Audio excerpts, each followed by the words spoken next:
Para rakyat Papua yang saya hormati, rakyat Indonesia dan dunia, kepada pemerintah negara Republik Indonesia, negara-negara Malaysia, Pasifik, Karibian, Afrika, dan semua pihak yang menaruh perhatian terhadap persoalan West Papua. Saya Victor Yemo, juru bicara petisi rakyat Papua. Saya menyampaikan pengumuman sikap dan seruan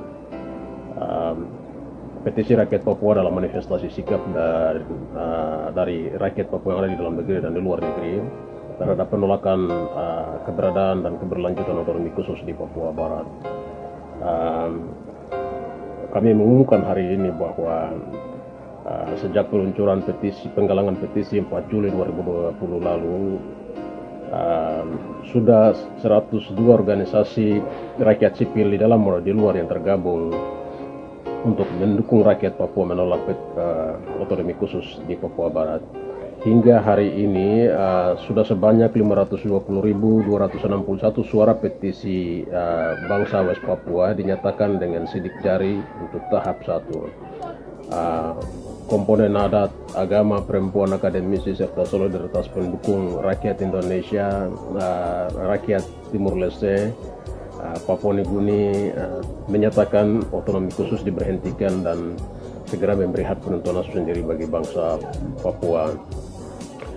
Orang West Papua, rakyat West Papua setelah menyadari melakukan aksi-aksi tuntutan, menyatakan bahwa 19 tahun otonomi khusus di teritori West Papua terbukti gagal memberi perlindungan, keberpihakan, pemberdayaan, dan mewujudkan hak penentuan nasib sendiri di West Papua dalam konteks external self-determination atau hak penentuan nasib sendiri dalam konteks internasional.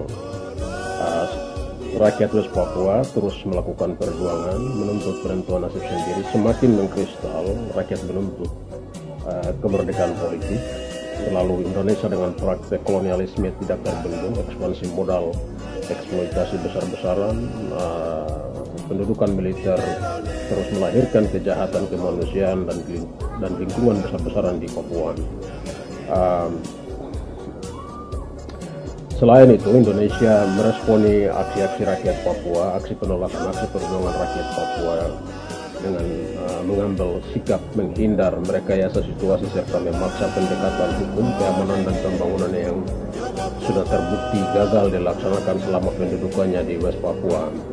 Indonesia terus memaksakan revisi otonomi khusus, impres percepatan pembangunan, pemekaran, pengesahan undang-undang Omnibus Law. Semua dilakukan oleh Indonesia karena Indonesia lebih memperdulikan probabilitas keuntungan ekonomi daripada menyelesaikan konflik politik secara tuntas demi kebaikan dan jaminan masa depan tanah air dan manusia Papua.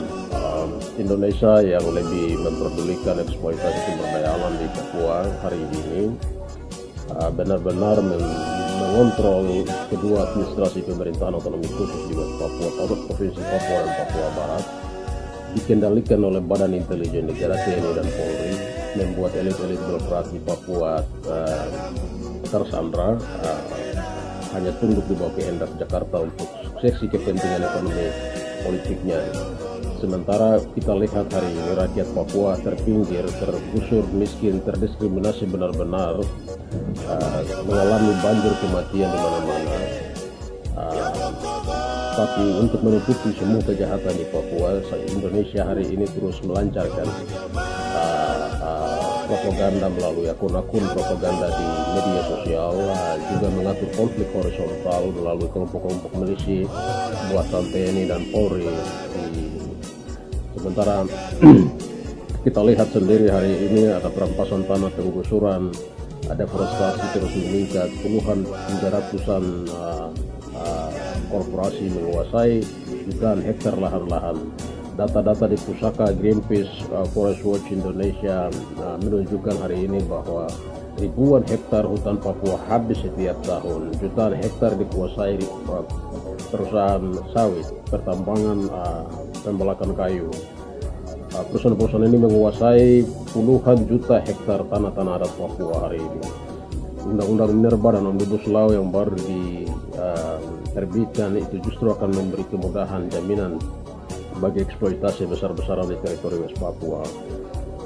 Gubernur Papua dan Jakarta secara sepihak telah memburu 40.000 hektar luas cadangan emas senilai 200 triliun rupiah di Blok Wabu, Intan Jaya.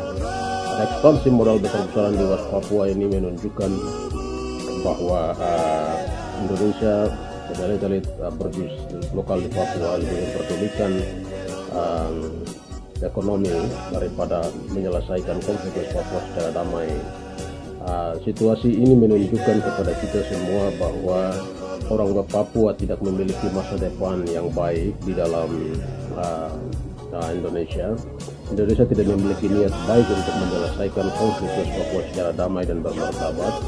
Orang West Papua telah berkomitmen untuk terus melakukan perjuangan secara damai dan bermartabat, menyampaikan sejarah politiknya secara benar dan jujur. Pertama, sesuai hukum internasional, West Papua adalah wilayah tak berpemerintahan sendiri atau non-sovereign territory atau wilayah koloni terakhir di Pasifik yang sementara berada di bawah pendudukan kolonial Indonesia. Yang kedua, rakyat West Papua menolak politik representatif yang tidak berdasarkan pada partisipasi aktif. Rakyat West Papua selaku subjek dan objek daripada seluruh persoalan di West Papua. Tiga, kami menolak dan mendesak kepada penguasa Indonesia baik yang ada di Jakarta maupun di West Papua agar menghentikan upaya pengkondisian dan rekayasa situasi melalui propaganda pembangunan pemekaran, omnibus law dan segala pendekatan militeristik dalam menghadapi penolakan otonomi khusus jilid 2 yang dilakukan oleh rakyat Papua secara damai. Dan keempat, kami menyatakan sikap rakyat West Papua secara demokratis sedang digalang melalui petisi rakyat Papua. Petisi rakyat West Papua dalam manifestasi sikap dan tuntutan murni rakyat West Papua yang resmi. Yang kelima, kami menegaskan kembali tuntutan rakyat West Papua agar semua pihak mendorong hak penentuan nasib sendiri yang damai dan demokratis bagi rakyat West Papua untuk menentukan nasib politik mereka sendiri. Dengan demikian, kami petisi rakyat West Papua 102 organisasi yang tergabung menyerukan kepada rakyat West Papua di dalam dan di luar negeri agar tidak terhasut dalam politik pecah belah dan rekayasa pembangunan Indonesia di West Papua. Yang kedua, rakyat West Papua dalam dan luar negeri terus menggalang petisi penolakan otonomi khusus sebagai konsolidasi persatuan sikap demokratis bersama rakyat Papua. Yang ketiga, segera melanjutkan mobilisasi umum mogok sipil nasional secara damai dan demokratis untuk mewujudkan hak penentuan nasib sendiri di West Papua. Yang keempat, kepada negara-negara Malaysian Security Group, Pacific Island Forum, African Caribbean, Perserikatan Bangsa-Bangsa dan semua pihak agar segera memantau dan mendesak Indonesia mewujudkan hak penentuan nasib sendiri bagi bangsa Papua. Demikian pernyataan yang kami buat demi kebaikan dan masa depan rakyat Papua. Demi jalan kemerdekaan manusia dan tanah air West Papua.